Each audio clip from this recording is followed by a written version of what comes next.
आज की कहानी का नाम है मोटू पतलू और भालू। मोटू पतलू पक्के दोस्त थे। मोटू जहाँ दुबला पतला था वहीं पतलू मोटा गोल मटोल था। दोनों एक दूसरे पर जान देने का दम भरते थे, लेकिन उनकी जोड़ी देखकर लोगों की हंसी छूट जाती।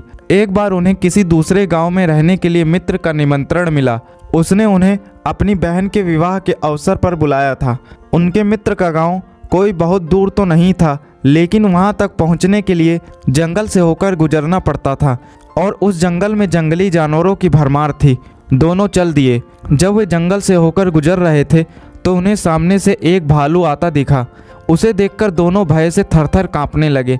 तभी दुबला पतला मोटू तेजी से दौड़कर एक पेड़ पर जा चढ़ा, लेकिन मोटा होने के कारण पतलू उतना तेज नहीं दौड़ सकता था।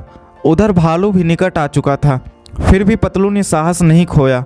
उसने सुन रखा था कि भालू मृत शरीर को नहीं खाते। वह तुरंत जमीन पर लेट गया और सांस रोक ली। पतलू ने ऐसी एक्टिंग की कि मानो शरीर में प्राण है ही नहीं। भालू घुरघुराता हुआ पतलू के पास गया, उसके चेहरे व शरीर को सूंघा और उसे मरा हुआ समझकर आगे बढ़ गया।